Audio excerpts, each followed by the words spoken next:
Hello po mga kapatid, brothers and sisters, kumusta na po kayo lahat dyan? Welcome po sa ating God's Healing Mission. Para sa pagbuhat na panalangin, sa ngalan ng Ama, ng Anak, ng Espiritu Santo, Amen. Ama namin sumasalangit ka, sambahin ang ngalan mo, mapasa amin ang kaharian mo. Sundin na lobo dito sa lupa para nang sa langit. Bigyan mo po kami ng aming kakanin sa araw-araw at patawarin po kami sa aming mga sala para ng pagpapatawad namin sa nagkakasala sa amin at huwag mo kami ipaintulot sa tukso at yadya mo kami sa lahat ng masama. Amen. Para sa ating mahal na ina, Ginong Maria, napupuno ka ng grasya, ang Panginoon Diyos ay sumasayo. Bukod kang pinagpala sa babaeng lahat at pinagpala naman ng iyong anak na si Jesus.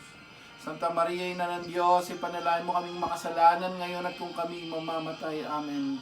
Luwalhati sa Ama, sa Anak at Espiritu Santo, kapara ng sa unang-una ngayong magpakailanman, magpasa walang hanggan siya nawa. Luwalhati sa Ama, sa Anak at Espiritu Santo, kapara ng sa unang-una ngayon at magpakailanman, magpasa walang hanggan siya nawa.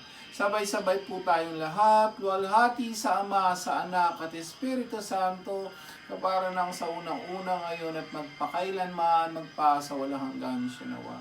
Sa ngalan ng Ama, ng Anak, ng Espiritu Santo. Amen. Namnamin natin ang awitin yan, mga kapatid, napakagandang awitin.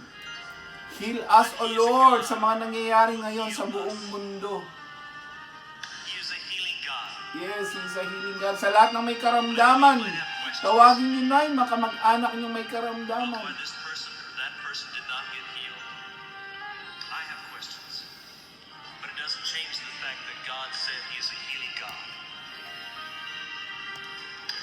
God and His Word are one. They're the same. No one here would doubt if God came into this room and touched you that you'd be healed. The same thing can happen if the Word touches you. His power is in this Word. There's power to heal in this Word. There's power to save in this Word. There's power to deliver you from that hopeless situation. Amen. Palakpakan natin si Lord. Yan. Hi! Kumusta na po kayo dyan? Yan. Good morning, good afternoon, or good evening. San man sulok kayo ng mundo na nararating ng vlog na to. Welcome po muli sa ating God's Healing Mission. Sabi nga, a mission to heal, to protect, and to save people. At ang pinakapuso at diwa nito yung kaligtasan natin lahat na sana po lahat po tayo ay makarating sa buhay na walang hanggan, sama-sama po tayo. Amen! At syempre hindi yan magiging ganap. Lagi ko po sinasabi, kailangan nandiyan yung pagsunod sa utos ng Diyos, pagsisisi, pagpapakabanal, paglilingkod sa Diyos, sa kapwa at sa buong mong pamilya. Amen? So nandito na po tayo muli sa topic number 53 na. Napakabilis ng panahon. So sa lahat po ng mga regular viewers natin, alam ko po, pinagpapala na tayo ng karunungan ni Lord. Amen? So, dito po, lagi ko sinasabi, please i-share mo to kapatid. Huwag natin i-share yung kaligtasan, kailangan i-share natin sa lahat ng tao. Kasi hindi po lahat ng tao, hindi po lahat ng mga Katoliko, lalo ng mga Katoliko, naririnig ang mga ganitong aral. So, ito po ay napakalaking halaga at napakalaking instrumento ng Diyos para sa ating lahat kung paano ba tayo talaga makaiwas sa mga kasalanan na yan para maligtas, kasi lahat ng tao gusto maligtas. Ang problema, hindi po nila alam kung paano ba talaga ang tunay na kaligtasan at kung ano ba talaga yung mga kasalanan na dapat iwasan. Amen? Amen ba? So, mahirap yun. So, and also don't forget, mag-subscribe kayo, click the bell button, at saka po yung notification bell para maging updated kayo. Ang pinakamaganda po kasi rito, kagaya na sabi ko, no, bihirang-bihira natin ito naririnig sa lahat ng mga mangangaral. So, kung ito ay nagbibigay sa iyo ng inspirasyon at lalong-lalo na dun sa karunungan na hindi natin nakakamtan sa ibang mangangaral. At ngayon, alam na natin kung ano yung gagawin natin, kung paano maligtas. So, i-share mo ngayon to sa kapwa mo para naman maligtas ang kapwa mo. Amen? So muli, welcome sa ating God's Healing Mission. Ito po ang inyong lingkod, si Brother Angel Santos, your Catholic Church Defender. At siyempre, Bible Preacher na rin po dyan sa YouTube nyo, sa Facebook at sa internet nyo. Ayan, napakabuti ng Diyos. Handa na po ba kayo? Ayan. Sigurado ko marami na kayong natutunan. So for the past few weeks, yung mga part 1, part 2. Ito po ngayon, kaya sabi ko paganda ng paganda yung mga topic natin kasi ito yung mga topic natin, yung mga sinasabi natin na pagkukulang ng mga tao na madalas lahat pagtanungin mo yung mga tao gusto maligtas. Gusto mo maligtas, di ba, brother or sister? Amen ba? Gusto mo maligtas. Gusto mo rin magsisi. Gusto mo magbalik loob. Siyempre, lahat tayo gusto natin makarating sa buhay na walang hanggan. Gusto natin maligtas, physical o health man, o physical o spiritual man. Pero ang nangyayari, lagi natin narinig magsisi, magbalik loob. Pero ano ba ang pagsisisihan ko? Kung hindi natin alam, paano mo pagsisisihan na hindi mo naman alam at hindi mo naririnig? Kung ano ba talaga yung mga kasalanan dapat iwasan? Amen po ba? So ito, napakaganda. Ang dami-dami na natin natutunan. So yung mga natutunan natin yan, napakaganda ng gawin natin is yun lang, ikumpisal natin. Pwede pa bang baguhin, Brad? Yes, ikumpisal mo ngayon. At siyempre sa awa at tulong ng Diyos, ang gawin mo ngayon, siyempre pag sumikatan mong huwag mo nang ulitin yon. Dahil doon may pag-asa kang maligtas kasama ng buong mong pamilya. Amen? So sa part 3 na po tayo ngayon. Nasaan na po tayo? Nasa topic number 53. Ito po yung part 3 to. Ito po muli. Ito yung mga araw-araw natin nakikita sa bahay, sa kapitbahay, sa kaopisina natin, o kahit sa television, kahit sa lahat ng sulok ng mundo, nakikita natin itong mga to. Naririnig natin, nakikita natin araw-araw, normal na nangyayari sa buhay, pero pagdating sa Biblia, pag binasa mo, kasalanan pala. Amen? So, nandito tayo saan? Dito, ang topic natin ngayon, yung tungkol naman sa pagbabayad ng buwis. Hello! Alam ko, maraming hatin to, maraming maapektuhan, maraming tatamaan nito. Pero, alam natin, the truth hurts, no? But the truth will set you free. Amen. And will save your life and your soul. So, ang kagandahan nito, pag nalaman mo ngayon, alam mo nang gagawin mo. Ang importante, buhay ka, nalaman mo, baguhin mo. Para maligtas ang kaluluwa mo. Amen. Palakpakan natin si Lord. Nandito po tayo. So, ready na po ba kayo? Please don't forget yung pen and paper nyo. I-ready nyo na po ngayon. Kasi ito pong mga details na to, itong pong mga kasalanan na naman, yung sinasabi natin, no? Nakakala natin normal na ginagawa na araw-araw, ina-avoid, iniiwasan. Abay, napakalaking halaga pala tungkol sa kaligtasan natin. Hello, tulad nito, unang topic natin, saan? Yung normal na nakikita natin, di po ba normal yan? Kahit ikaw, brother or sis. Alam ko, nakikinig ka ngayon, nanonood ka, baka hindi ka pa nga nagbabayad ng tax. So normal, sabi ng tao, okay lang naman yun. Kasi yung gobyerno naman bakit ako magbabayad ng tax? Yung gobyerno, kurakot. Hello? Amen ba? So ito yung nangyayari ngayon sa mga tao. So alam nila, normal lang, halos lahat kasi hindi naman nagbabayad ng tax Ang tanong ngayon, brothers and sisters, pag-isipan natin, ito pong ginagawa pa ba natin ito ba may inaayon sa Biblia? Na pwedeng hindi naman magbayad, normal naman, hindi ayoko na magbayad ng tax kasi yung gobyerno naman kurakot Ito yung tingnan natin, ano ba yung sinasabi ng Biblia at mismo ni Jesus dito? Si Jesus kung naalala nyo yon, ito yung pinakamaganda rito tungkol sa pagbabayad ng tax. Pag hindi ka pa nagbabayad ng tax, brother, so pag-isipan mo ngayon itong malalaman mo ngayong oras na to. Hello, ready na ba kayo? Ang una, yung akala mo normal lang, hindi pagbabayad ng tax. Minsan magbabayad ka man, dinadaya mo pa. Hello, may kilala kayong ganon? Mga opisina sa kumpanya, no? Puro daya yan, padaraya. Mayroon kayang inisip natin, mayroon kayang tungkol pati itong pagbabayad ng tax, mayroon ba utos ng Diyos dito? Tingnan natin sa Mateo chapter 22, verse 17 to 21. Tingnan natin. Ito po, isu-shortcut ko lang, ito yung pagbabayad ng buwis. Kung naalala nyo, di ba yung sinabihan ng mga eskriba si Jesus? Si Jesus mismo nagsabi rito, ito lahat po na tayo rito na nakarinig na nito, nakarelate na nito. Ano sabi? Tinanong siya eh.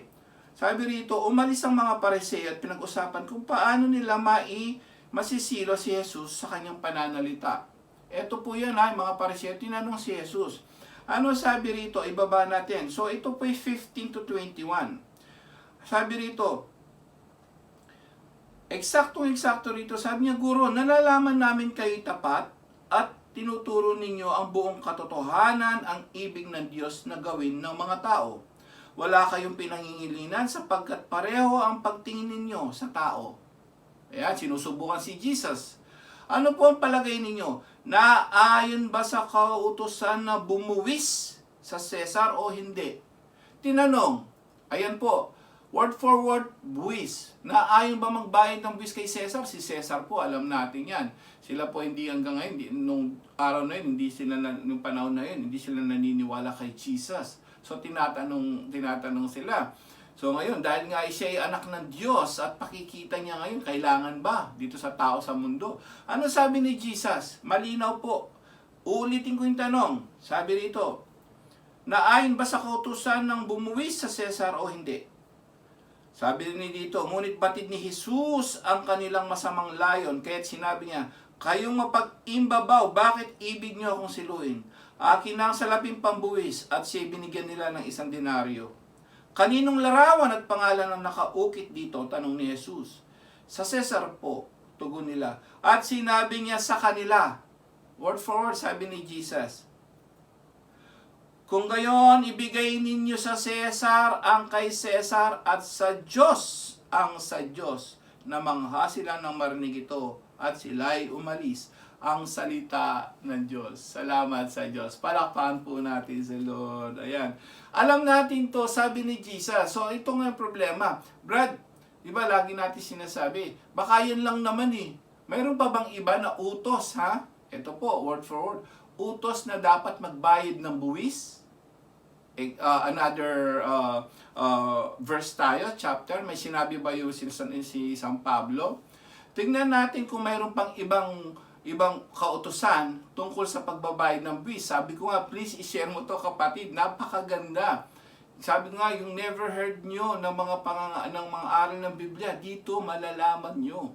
At ang kagandahan dito, kada nalalaman nyo yung mga utos ng Diyos, ayan, nasisave kayo kasi naiiwasan natin. Roma chapter 13. Tingnan natin, meron pa ba, maliban dito, sikat na to eh, pagbabayad ng buwis. Meron pa ba sinabing word for word naman, pagbabayad ng buwis? Roma chapter 13, verse 1 to 7. Isya-shortcut ko lang. Yung verse 1 ng Roman 13, ang ganda, sabi rito. Sabi rito, ni San Pablo, ang bawat tao ay pasakop sa mga pinuno ng pamahalaan. Pasakop daw sa pamahalaan. So, ibig sabihin dito, masama man o mabuti ang presidente mo, ang mga politika mo, ang mga nandiyan namumuno sa bayan nyo, pasakop pa daw tayo, brothers and sisters. Pasakop. Kaya sabi ni Jesus, ibigay mo para sa pamahalaan. Bakit? Kasi sila'y niluklok, sabi rito, ang ganda rito yung sinabi, sapagkat walang pamamahalang hindi mula sa Diyos. At ang mga pamamahalang umiiral ay tinatag ng Diyos.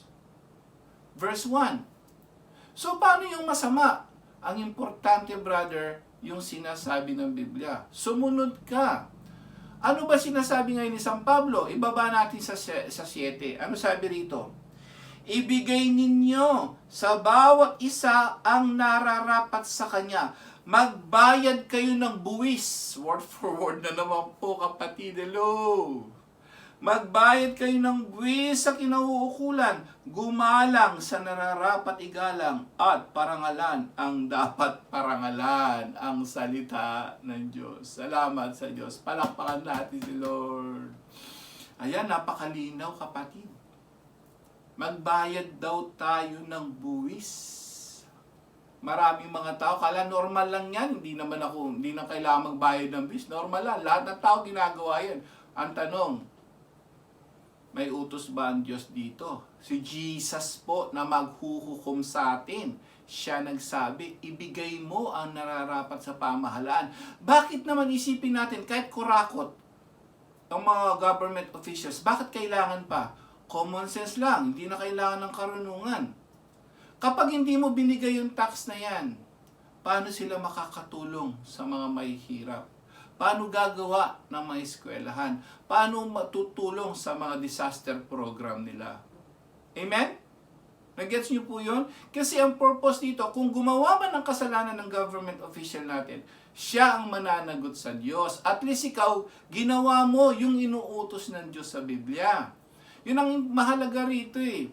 Lahat tayo, siyempre, iniisip natin yun, kurakot sila, bakit ako magbabayad ng tax?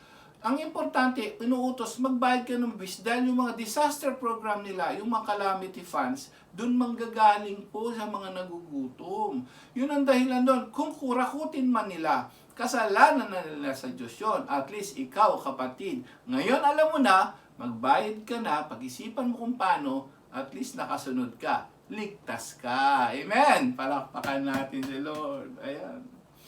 No, naintindihan nyo na po yun.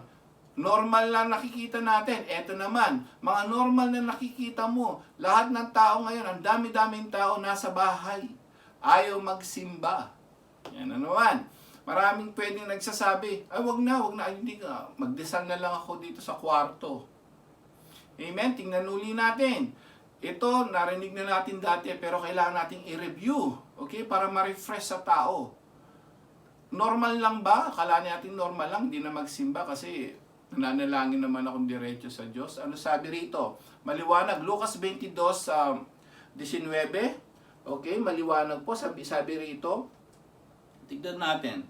Chapter 22. Ano sabi rito? Alam niyo po to yung Last Supper. Ano sinabi ni Jesus rito? At dumampot siya ng tinapay at matapos magpasalamat sa Diyos, kanyang pinagpira-piraso at binigay sa kanila. Sinabi niya, ito ang aking katawan na ibinigay para sa inyo. Gawin ninyo ito bilang pag-ala-ala sa akin ang salita ng Diyos. Lucas chapter 22 verse 19. Malinaw po yun si Jesus. Siya nag-cite ng example kung anong gagawin ng tao. Utos ni Jesus? Hindi. Utos. Ang sabi niya, gawin niyo ito. Saan nagaganap ngayon ito? Hello? Saan? Sa simbahan. Inuutos. Ang problema rito, pag hindi mo kinain ang katawan ni Kristo doon sa tinapay, may mangyayari? Meron. John 6:51. Tignan natin sa aklat ng Juan. Ano sabi rito? Ayan, tingnan natin sa Juan 6. Napakaganda rito. Ano sabi sa Juan 6 dito? Malinaw po sa 51. Pag hindi mo kinain ng tinapay sa simbahan, yung misa. Ang misa po is, ang tawag sa atin sa inang simbahan sa Katoliko is breaking the bread. Okay? So ano sabi rito? Ako ang pagkain nagbibigay buhay na bumawa mula sa langit. Mabubuhay magpakailanman ang sino mang kumain nito. At ang pagkain bibigay ko sa inyo, ikabubuhay ng sanglibutan ay ang aking laman, ang salita ng Diyos. Salamat sa Diyos. Palakpakan natin si Lord. Ibigay niyo po yung mga talatang yan. Ang dami pa yan. Tapos, ang habilin niya ni Jesus, ang sina Apostol Pedro at San Pablo po, sila po'y sumunod. Sabi po ng ibang sekta, ayan, hindi na daw kailangan. Ayan, word for word, utos ng Diyos. Magsimba ka kapatid, nandun po yun, yung pagpipira-piraso ng tinapay. Amen! Palakpakan natin si Lord. Ayan, kagaya kaya sabi ko, pangatlo naman natin ngayon, ordinary, akala mo normal lang. Review. Yung pagpapautang na may tubo naman tayo. Hello? Alam ko, marami na naman nakaka-relate dito. Yung mga may kilala kayo nagpapautang, may tubo, may pautang ka man ngayon, may tubo ba? Hello, may sinasabi ba ang Diyos? Old Testament pa lang, tingnan natin. Ano sinasabi ng Deuteronomy chapter 23? Ano sabi sa 23 verse 19? Tingnan natin po dito ha. Malinaw na malinaw po ito. Ano sabi? 23:19. Ang Diyos mismo nagsabi, sabi rito, huwag kayong magpapahiram ng may tubo sa inyong kapwa, maging salapi, pagkain, o anumang maaring pagtubuan, ang salita ng Diyos. Old Testament pa lang yan, brother. Bawal pag nagpahiram ka ng may tubo. Di po ako nagsasabi yan, kagaya na sabi ko. Lahat po to ayon sa Biblia. Tandaan po natin yung mga utos na to, ito po'y kinasihan ng Diyos. At ito ang ikaliligtas natin. Amen? Palakpakan natin si Lord. Ito na yung maganda rito. Sa New Testament, Brad, may binanggit?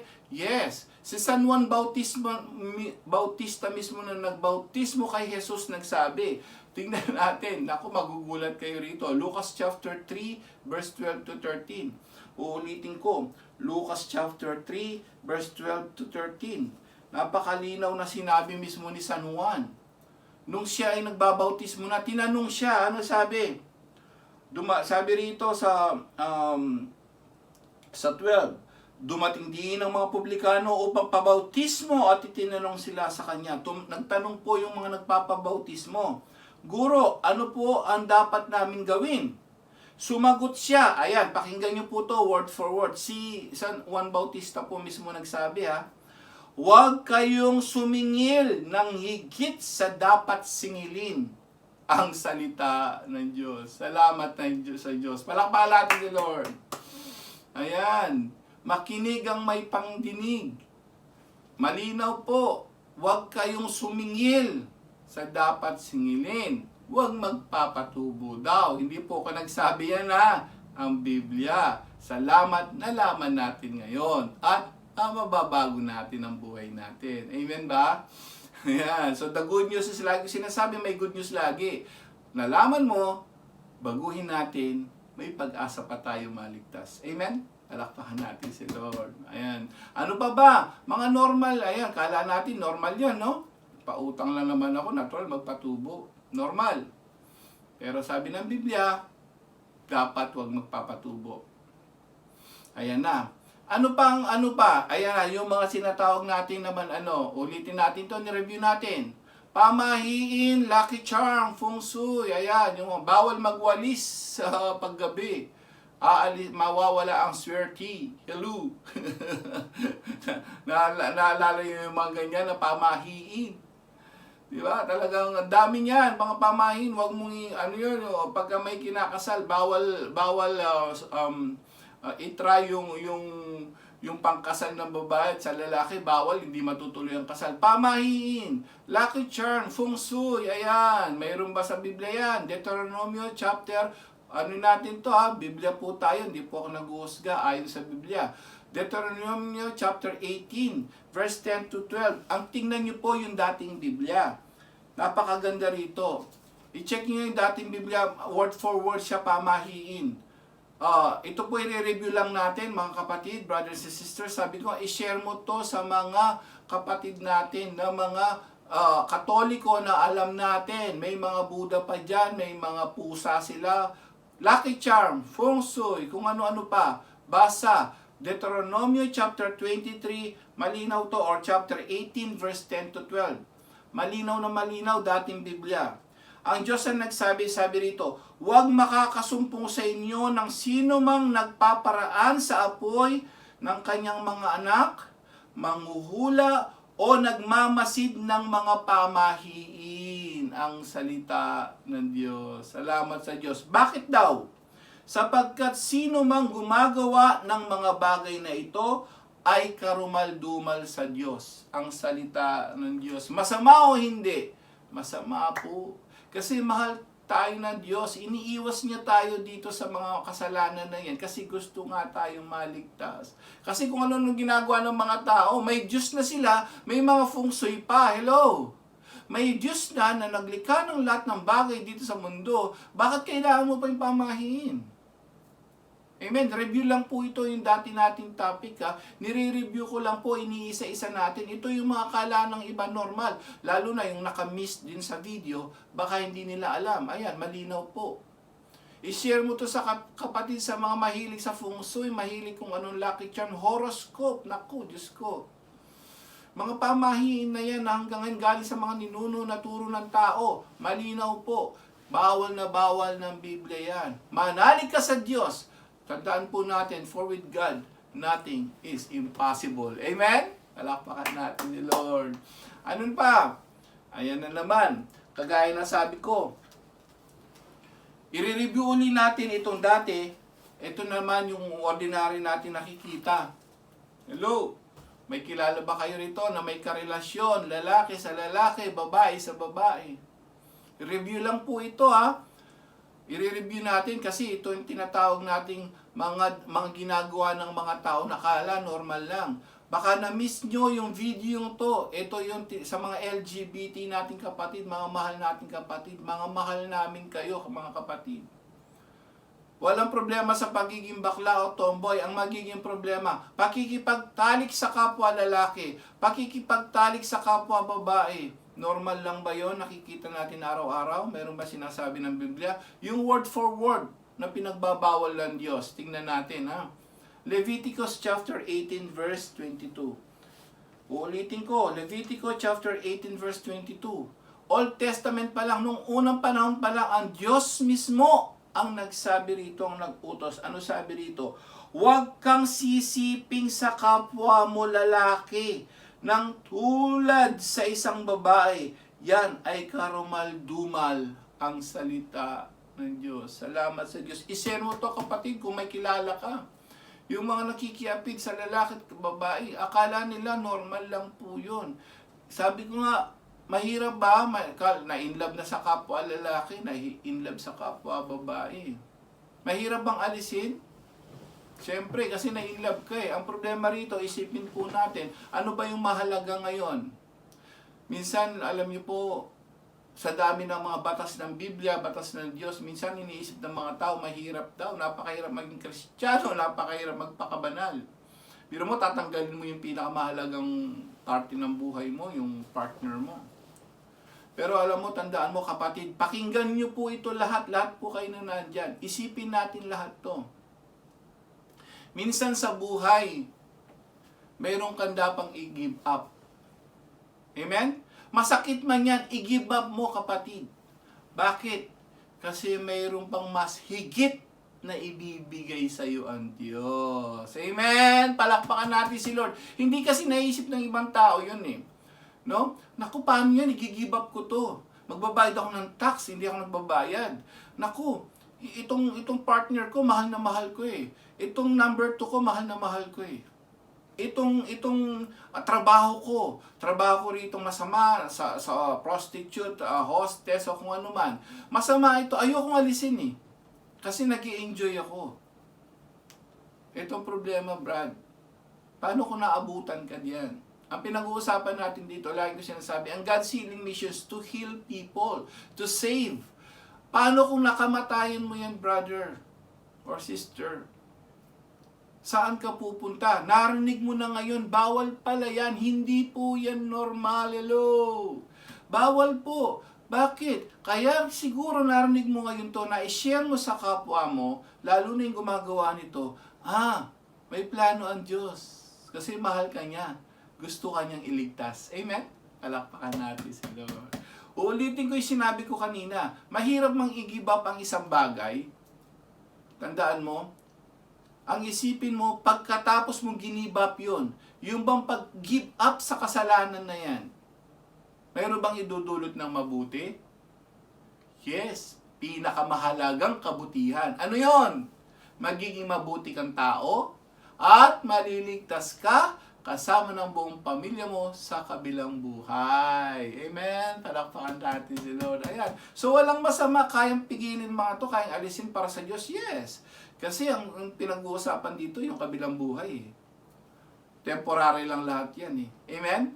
Ang hindi iniisip ng mga tao, masaya ako rito, ayoko magbayad ng tax, ayoko magganito, ayoko tanggalin yan. Eh paano pag natapos na buhay mo? Tandaan mo kapatid, ang pinaka sabi ko nga na hindi maiwasan ng tao, iwasan mo na lahat, maiiwasan mo na lahat, pero hindi mo maiiwasan. Isang bagay na hindi mo maiiwasan pagdating ng kamatayan mo. Amen? Kaya mo bang iwasan ang kamatayan? No, mandami na mamatay, biglaan pa. At ang kagandahan naman dito, brothers, the good news is, brothers and sisters, itong mga akala mong normal, na ituro na natin ngayon sa atin. Sa pamamagitan ng vlog na to, nalaman mo. Ang kagandahan nito, may pag-asa. Tanggalin mo lang, with God's help, maliligtas ang kaluluwa natin. Kasi yun ang purpose natin. Amen? Paglalasing. Ayan ha. Yung ordinary, mga sinasabi paglalasing, word for word na naman, yung mga nakamiss sa mga video natin. Ang dami natin nakikita sa bahay, kapitbahay, opisina. Lasenggo, lasing-lasing. Galatians chapter, malinaw yun, Galatians chapter 5 verse 19 to 20. Ayan ha. Ito po yung mga karaniwang nakikita natin. Ano sabi rito? Hindi may kakaila ang mga gawa ng laman. Pangangalunya, karimari-marim na pamumuhay, kahalayan, pagsamba sa Diyos-Diyosan, pagkukulang, pagkapuot, pagkagalit, paninibugho, kasakiman, pagkababahagi, ang dami po, no? Pagkakampi-kampi, pagkaingit, paglalasing. Ayan, paglalasing po ha, walang taros na pagsasaya, yung mga talagang nag-i-enjoy, masayang-masaya daw, lagi. At iba pang tulad nito, binabalaan ko kayo, sabi ni San Pablo, tulad nung una, hindi tatanggapin sa kaharian ng Diyos ang gumagawa ng gayong mga bagay. Ang salita ng Diyos. Naku, ayan. Mahalaga bang malaman o hindi? Akala mo paglalasing lang. Pag dire-diretso yan at nakamatayin pala natin, wala kang bahagi sa kaharian ng Diyos. So hindi ka maliligtas, kapatid. Akala mo magpaglalasing lang. Akala mo galit lang yan. Normal ba yan? Akala mo normal. Pero tingnan mo ngayon, nalaman natin. And the good news is, nalaman mo ngayon, brad. Amen. So may chance. Buhay ka pa, may pag-asa ka. May pag-asa ka muling maligtas. Ayan. Ang panghuli natin. Araw-araw natin nakikita to. Hanggang kamatayan, hindi ako magpapatawad. Amen. May kilala po ba kayong ganyan? Baka sa bahay mo, brother and sister, marami kang kaaway, hindi mo pa pinatatawad. Ayan. Yung mga nakamiss sa mga iba nating topic, magandang i-review natin to. At yung mga, sabi nga, ito napakagandang i-memorize nyo rin o pag-aralin yung mga talata po. Kasi yun ang basihan mo eh. Para hindi nila sabihin na nag-uusga ka. Ang ginagawa ng mga tao pag sinabihan mo, kung wala kang Bible verse na binibigay, akala hinuhusgahan mo. Pero kung meron kang Bible verse na binabasa sa kanila, katulad ng ginagawa ko, ay, hindi ka pwede magalit. Bakit? Kasi hindi ko sinasabi ang sa pansarili ko. Sinasabi ko ang utos ng Diyos na nasa Biblia. Amen. Hindi pagpapatawad, ang dami niyan, nakamatayan. Hindi sila ayaw magpatawad kahit magpantay man ng pako, sabi nila. Naku, nakakatakot yan, kapatid. Mateo chapter 6 verse 14 to 15.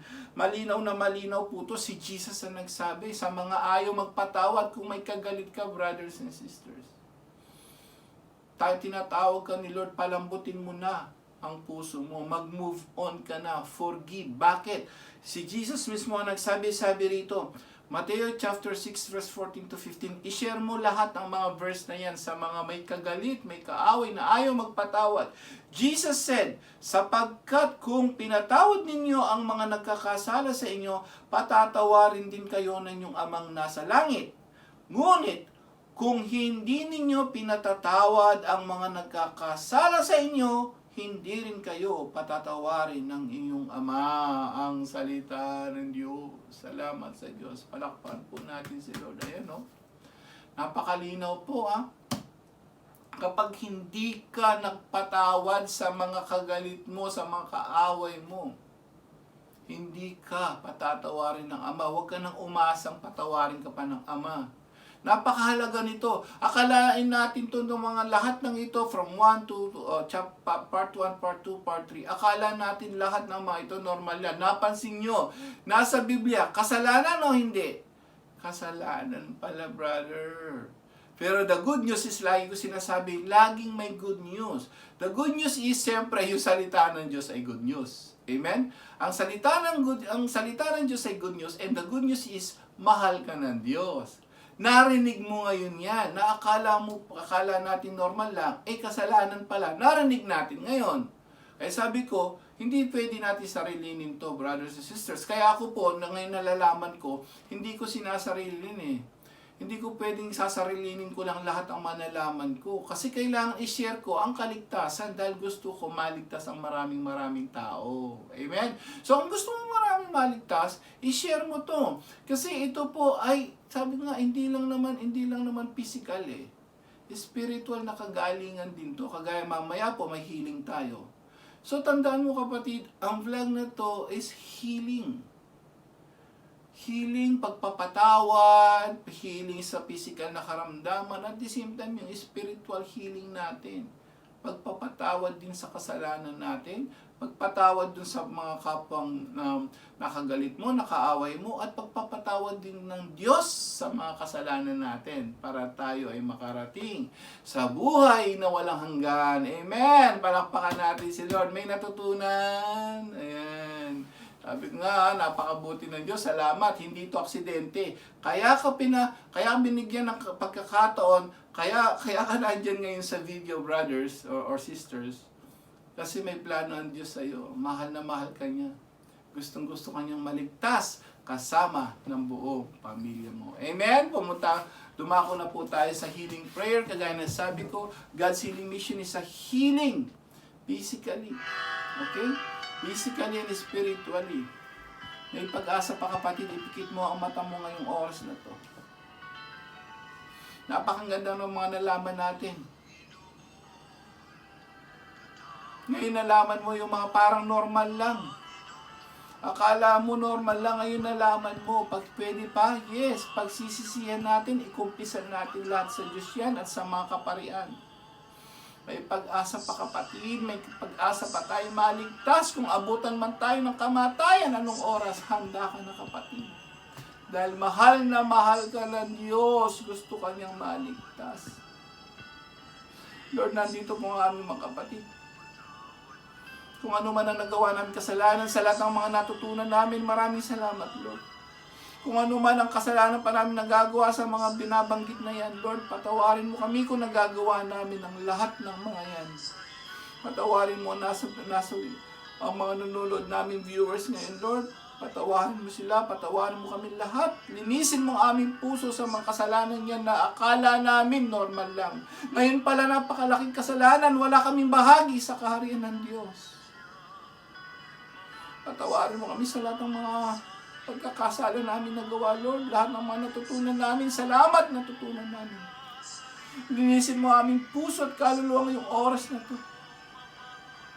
Ayun na pagtanto namin, na-realize namin paano kung nakamatayan namin ang mga ito. Wala na kaming kaligtasan, Lord, patawad. Salamat na bigyan mo kami ng pagkakataon. Salamat, Lord. Salamat, Lord. Binigyan mo kami ng pagkakataon. Patawarin mo kami ngayon. Oras na to. Kami nagsisisi na nagbabalik, Lord. Alam po namin, Lord, kaya namin narinig ang mga to kasi mahal na mahal mo kami. Gusto mo kaming maligtas kasama ng aming buong pamilya. Lord, patawarin mo kami. Patawarin mo kami. Patawarin mo sila sa lahat ng aming mga kasalanan. Patawad, Lord. Patawad.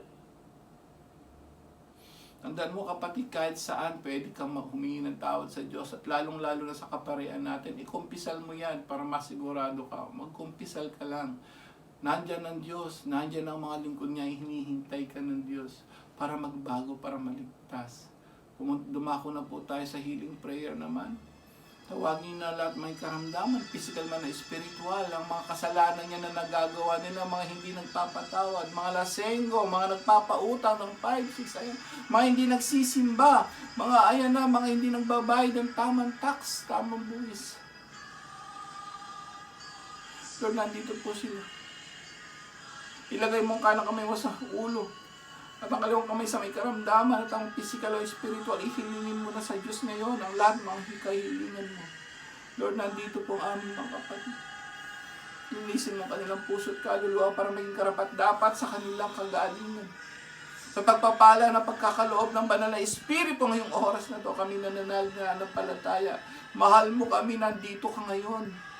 May 2 o 3 man nagtitipon sa kanyang pangalan, nandyan sa kalagitnaan natin. Nandiyan sa ngayon, kapatid, nandiyan si Jesus sa harap mo. Tinitingnan ka kung totoo ka na ngayon. Tinitingnan ka dahil gusto ka niyang maligtas dahil mahal ka niya.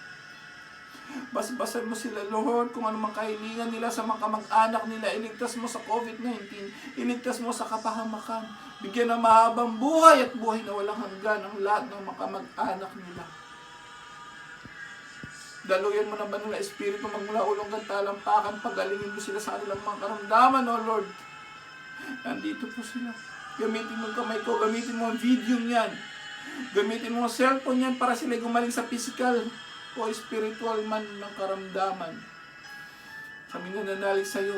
Sa pangalan mo, Jesus, sa pangalan mo, Jesus, gagaling kami sa aming mga karamdaman. Be healed. Be healed. Be healed in the name of Jesus Christ of Nazareth. In the name of Jesus Christ of Nazareth. In the name of Jesus Christ of Nazareth. Hallelujah. Hallelujah. Hallelujah. Hallelujah. Hallelujah. Hallelujah. Hallelujah. Hallelujah. Be healed. Be healed. Be healed sa pangalan ni Jesus. Sa pangalan ni Jesus. Sa pangalan ni Jesus. Pinadalangin po namin na lahat ng mga yumaong sa COVID-19 at mga kamag-anak namin. Lord, iligtas mo sila sa apoy ng purgatorio.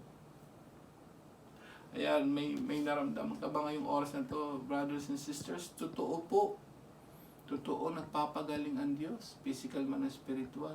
Ngayon, pasalamatan mo siya kung naman natanggap mo ngayon. Karunungan man yan, physical healing, spiritual healing. Itaas mo ang kamay mo. Sabi ng Diyos, sabi niya, nalulugod siya sa mga nagpupuri sa Kanya, nagtataas ng kamay. Magtaas ka ngayon, kapatid. Biblical lahat ang ginagawa natin. Utos yan sa Biblia. Magpuri ka daw. Yan daw ay kinalulugdan ng Diyos. Diyan Kanya pagpapalain. Pasalamatan natin siya at nalaman natin ang mga lihim na panukalan ng Diyos. Mga karunungan na hindi binibigay sa maraming tao. Tayo lang na willing magpakumbaba sa harap niya. Let's give thanks to the Lord our God. Thank you po. Yes, thank you, Lord. Give thanks. Salamat, Lord. Salamat sa buhay. Salamat sa karunungan na yan na galing sa iyo, Lord. Salamat po sa mga banal na kasulatan na yan, ng mga kautusan na yan para kami maligtas. Thank you, Lord. Salamat. Salamat, Lord. Buhay. Salamat sa kagalingan, sa kaligtasan, sa kinakain namin araw-araw, Lord. Salamat. Salamat, buhay pa kami. Salamat sa mga nagmamahal sa amin. Thank you, Lord. Thank you, Jesus. Salamat na laman namin ang mga lihim na panukala mo. May pag-asa na kami maligtas. Physical man at spiritual. And now, let the weak say we are strong. Malakas ka na, kapatid. Pinalakas ka na ng Diyos na buhay. Thank you, Lord. Thank you, Jesus. Yes, thank you, Lord. Thank you, Jesus.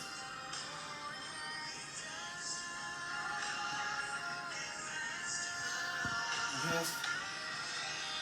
Give thanks to the Lord our God. Salamat, Lord, sa lahat ng mga pagpapala mo araw-araw. Thank you, Lord. Thank you, Jesus. Thank you to the Holy Spirit. Palakpakan natin si Lord. Ayan. Sabi nga, no, wag natin sarili nito. Yung mga nalaman natin, i-share mo, kapatid.